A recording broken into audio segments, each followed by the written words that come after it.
Pues si diereis oído a mi voz y guardareis mi pacto, vosotros seréis mi especial tesoro sobre todos los pueblos, porque mía es toda la tierra. Éxodo 19:5.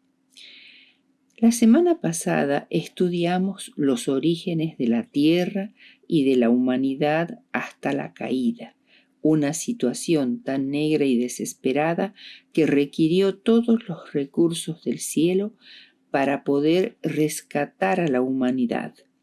En la lección de esta semana se consideran las nociones o conceptos básicos del pacto.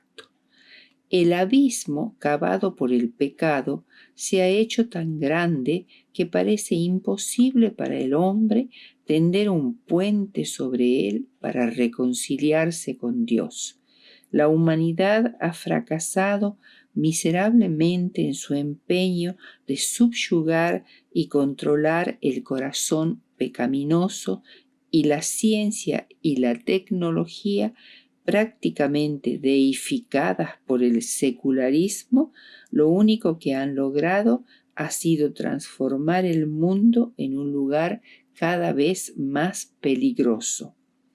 El hombre es tan pequeño y débil que no puede protegerse bien de las epidemias, del hambre y de las enfermedades, ni siquiera de sí mismo.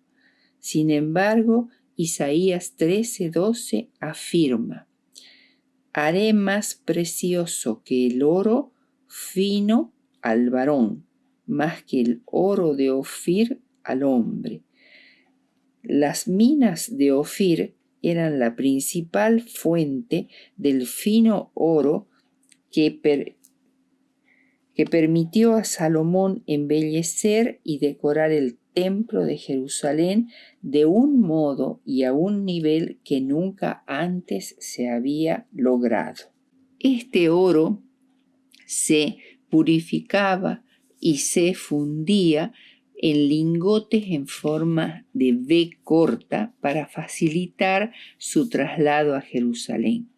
Así, el lingote de Ofir se transformó en el símbolo de extrema riqueza y valor.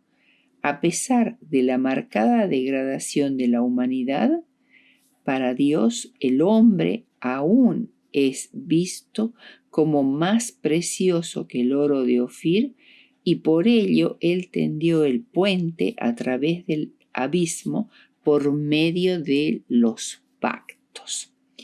En primer lugar, vamos a ver cuál es el objetivo de los pactos. Dios acepta a los que quieren trabajar para la gloria de su nombre, para que su nombre sea alabado en un mundo de apostasía e idolatría. Esta es una cita de Elena de White del libro La maravillosa gracia de Dios, la página 150. Es decir, por medio de los pactos, Dios obtiene algo muy importante: un bastión suyo, una fortaleza gloriosa y exaltada en un mundo oscuro y en rebelión. Por eso son muy importantes los pactos. Vamos a ver cuáles son los 3 elementos principales que se repiten en todos los pactos. En primer lugar, las promesas que Dios da en los pactos. En segundo lugar, la obediencia que el hombre debe prestar. Y tercero, el plan de salvación. En primer lugar, diremos que de todos los pactos celebrados entre Dios y su pueblo, hay uno que es el principal y primer pacto, pero que no es realizado entre Dios y los hombres, sino entre los miembros de la deidad, Dios el Padre, el Hijo y el Espíritu Santo. Como dice Efesios 1, 4 al 6, nos escogió en Él, es decir, en Cristo, antes de la fundación del mundo, para que fuésemos santos y sin mancha delante de Él en amor, habiéndonos predestinado para ser adoptados hijos suyos por medio de Jesucristo, según el puro afecto de su voluntad, para alabanza de la gloria de su gracia. Ese pacto se basaba en un fundamento inconmovible, que es la promesa y el juramento de Dios mismo. Hebreos 6:13 dice, porque cuando Dios hizo la promesa a Abraham, no pudiendo jurar por otro mayor, juró por sí mismo. Jesucristo sería el fiador de todos los pactos. Según Hebreos 7:22, un fiador es alguien que se compromete a asumir alguna deuda u obligación en el caso de que el deudor deje de pagar. El hecho de que Cristo fuese el fiador significaba que si la raza humana caía en pecado, Él llevaría su castigo, pagaría el precio de su redención, haría la expiación por sus pecados y cumpliría las demandas de la ley de Dios pisoteada por los seres humanos. Ningún hombre o ángel podía asumir esa responsabilidad. Solo Cristo, el Creador, la cabeza representativa de la raza humana, podría cargar con esa responsabilidad. Y no solo es el fiador del pacto, sino también su mediador o ejecutor. En la cruz, Jesús cumplió su promesa de ser el fiador de la humanidad. La sangre de Cristo ratificó este pacto de la gracia que demuestra el infinito amor que Dios siente por la humanidad. Este pacto, establecido antes de la creación del hombre, fue revelado progresivamente después de la caída y posibilitó los pactos posteriores. Veamos ahora con más detalle las promesas de los pactos que Dios hizo con su pueblo. En primer lugar, el pacto después de la caída. Antes de que Dios pronunciara el castigo sobre los pecados de Adán y Eva, impartió esperanza introduciendo el pacto de la gracia y anunció la promesa: pondré enemistad entre ti, es decir, Satanás, y la mujer, es decir, la raza humana, entre tu simiente y la simiente suya. Esta te herirá en la cabeza y tú le herirás en el calcañar. Génesis 3:15. Esta fue una promesa extraordinaria que infundió valor y ánimo a la abatida pareja. Si bien Satanás había hecho caer bajo sus encantamientos a la humanidad, por último sería derrotado. El pacto fue hecho entre Dios y la humanidad y les concedió por medio de su gracia una defensa contra el pecado. Haría nacer el odio entre la serpiente y la mujer, entre los seguidores de Satanás y el pueblo de Dios. Esto interrumpiría la relación entre el hombre y Satanás y abriría el camino para renovar la relación con Dios. En el pacto hecho con Noé, mucho más allá en el tiempo, las promesas, vamos a estudiarlas cuáles fueron en este pacto. Se registran 2 pactos con Noé, con sus respectivas promesas. El primero antes del diluvio, cuando Dios le reveló que traería un diluvio de aguas sobre la tierra y le indicó que construyera el arca. En Génesis 6:18 dice: estableceré mi pacto contigo y entrarás en el arca, tú, tus hijos y tu mujer, y las mujeres de tus hijos contigo. La promesa era que él y su familia estarían a salvo, su linaje no se extinguiría. Habría de preservarse tanto la vida animal como la vida humana para la subsistencia de Noé y su familia. La segunda promesa está en Génesis 9:11, donde la promesa divina asegura que nunca más habría una destrucción universal de la tierra por un nuevo diluvio, y dio como señal el arco iris, que aquietaría los temores de los hombres cada vez que comenzara a llover. Además, les prometió que todos los animales terrestres, volátiles y acuáticos tendrían un miedo instintivo ante la presencia del hombre, lo que haría que más bien lo rehuyeran y no que buscaran su compañía. Además, se le permitiría a los descendientes de Noé la domesticación de ciertos animales salvajes mediante el poder superior de la voluntad humana y la reducción de los seres dañinos a la impotencia mediante la inventiva y el ingenio. Pasemos ahora a las promesas hechas a Abraham en Génesis 12, 1 al 3. ¿Cuáles son las promesas que se le hizo a Abraham? En Génesis 12, 1 al 3 se registra la primera promesa que Dios le hace y que sigue a la orden de abandonar Ur de Caldea en Mesopotamia y emigrar a una tierra aún desconocida para el patriarca. La primera promesa dice: haré de ti una nación grande, lo cual era un poco difícil de creer para Abraham, que ya tenía 75 años y ningún hijo.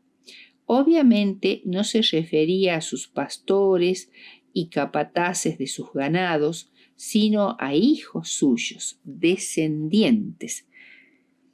Incluía además bendiciones temporales y espirituales. Engrandeceré tu nombre. Abraham debía ir donde Dios lo dirigiera, cooperar con el propósito divino para ganar fama. Los antediluvianos los postdiluvianos quisieron ganar fama construyendo la Torre de Babel, pero Abraham tenía que cooperar con el propósito divino para ganar fama. Aún hoy en día el nombre Abraham es común como nombre personal e incontables millones de judíos, mahometanos y cristianos lo respetan y lo consideran como progenitor espiritual.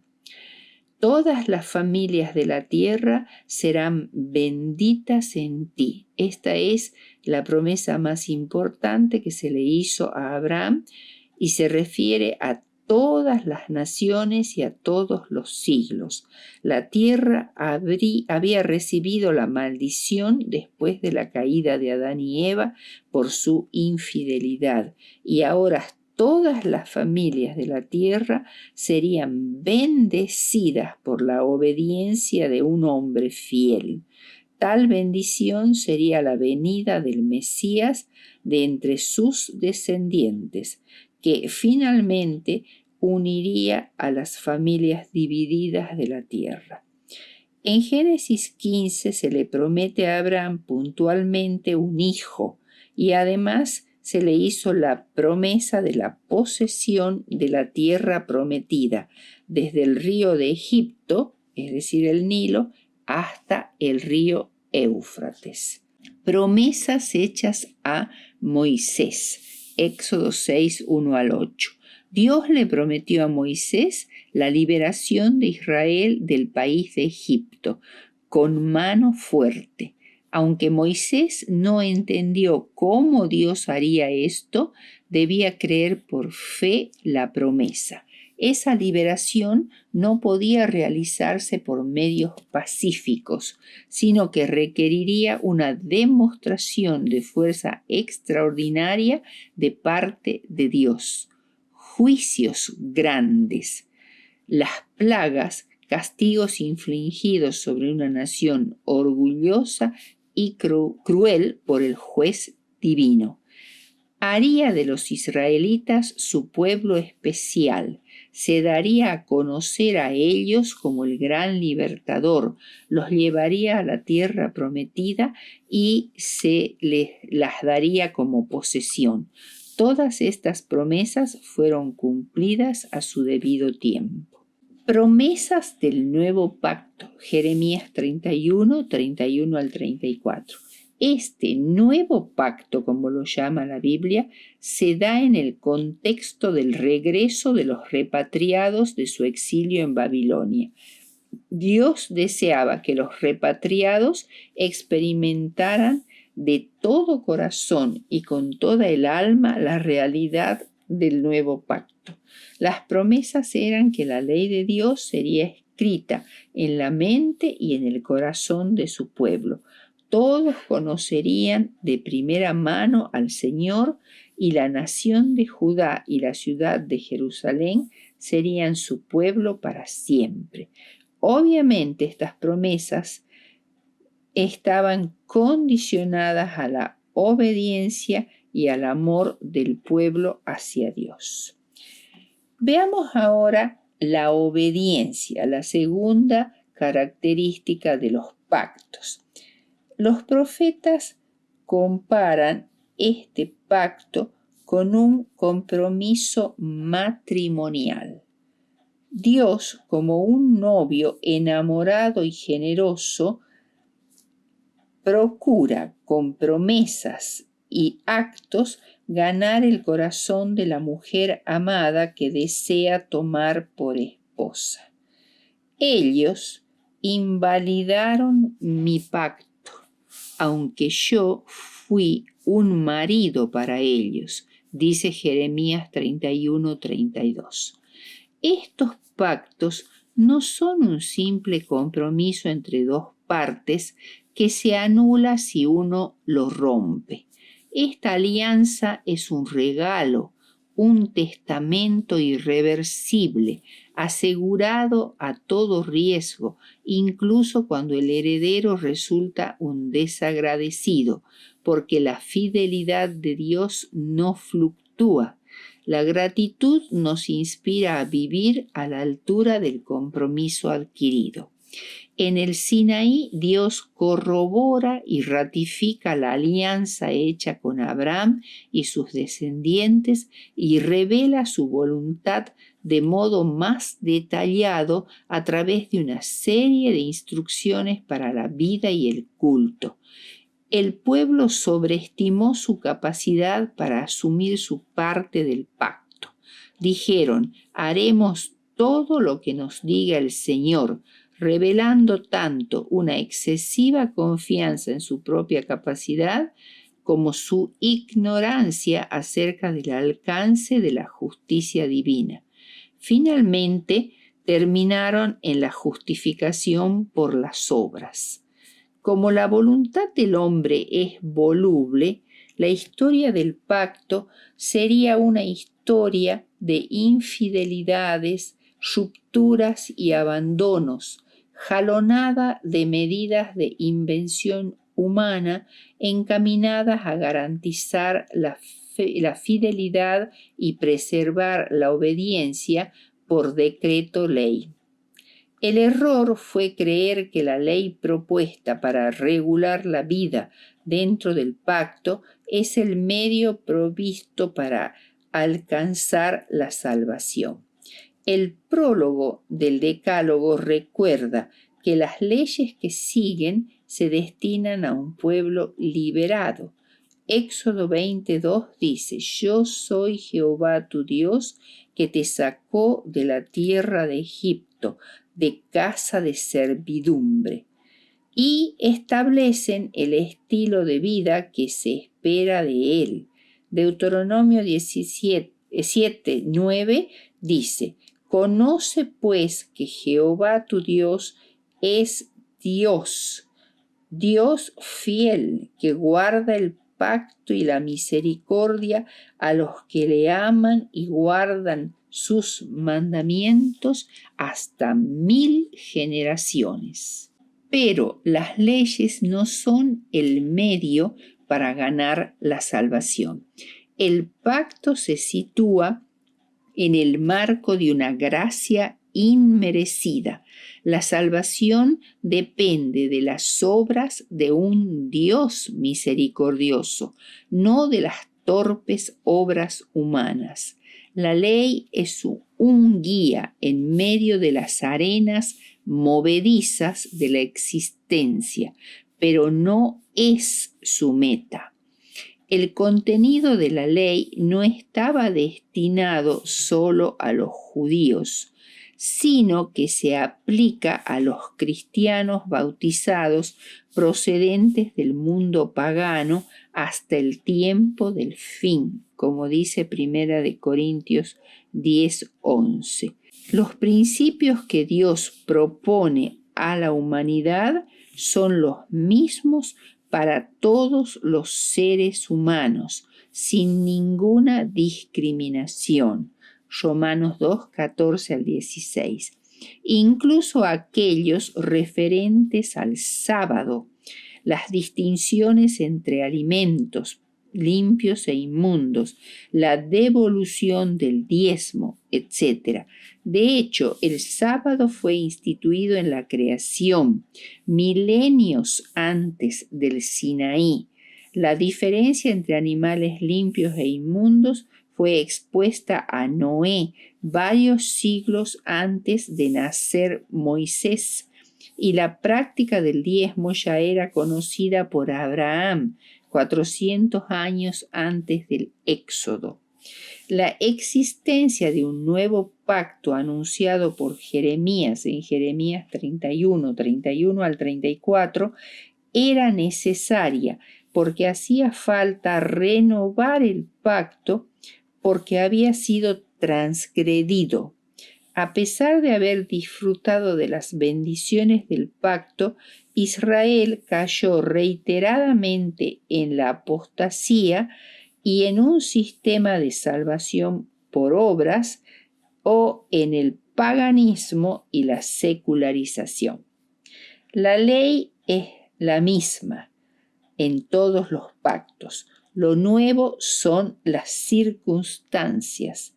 El ritual del santuario, centro del pacto sinaítico, anunciaba ya con su carácter provisional que la solución definitiva al problema del pecado tenía que venir de Dios. Hebreos 8:13 y Hebreos 9:15. Él era el único ser capaz de llevar a cabo ese portento. Al decir nuevo pacto, ha dado por viejo al primero, y lo que se da por viejo y se envejece está próximo a desaparecer. Hebreos 8:13. Y Hebreos 9:15. Así que por eso Cristo es mediador de un nuevo pacto, para que interviniendo muerte para la remisión de las transgresiones que había bajo el primer pacto, los llamados reciban la promesa de la herencia eterna. Si sois del Mesías, sois por consiguiente descendencia de Abraham y herederos conforme a la promesa. Gálatas 3:29. Bien, ahora vamos a considerar el plan de salvación. Tomando la copa y habiendo dado gracias, les dio diciendo: bebed de ella todos, porque esta es mi sangre del pacto, la cual es derramada por muchos para la remisión de los pecados. Mateo 26, 27 y 28.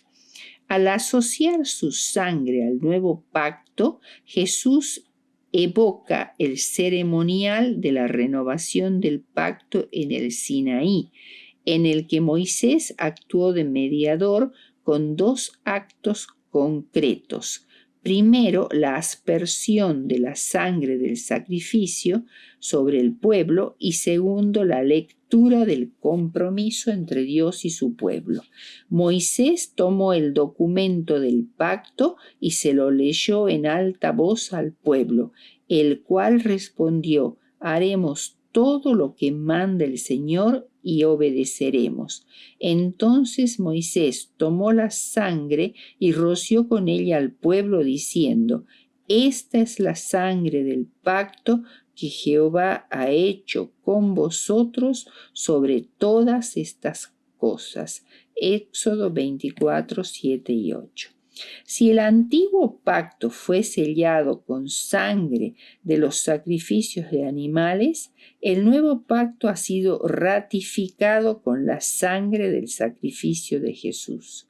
El acto de beber y comer interioriza el símbolo, es decir, el pan y el vino, porque el nuevo pacto se dirige al ser interior, a la conciencia de quienes se asocian a Dios. Cristo, como el mediador definitivo entre Dios y el hombre, invita a sus discípulos a comprometerse con Él y a asumir como nuevo Israel su parte en el pacto, para consagrarse a su servicio como un reino de sacerdotes y asegurarse así todas sus bendiciones. La ley podía hacer ver la necesidad de ayuda, pero no podía ni puede salvar. La ley condena al transgresor, pero no lo puede cambiar. Cristo sí. La ley no puede libertar del pecado. Cristo ofrece perspectivas de libertad sin fin.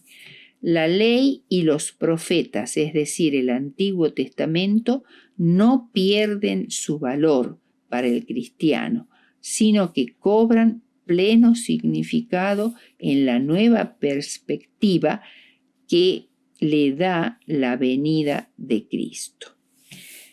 Como conclusión diremos que, por tanto, el nuevo pacto es un pacto del corazón, una nueva manera de entender la religión, no la religión de la ley, sino la del corazón, como dice Jeremías 31, 34.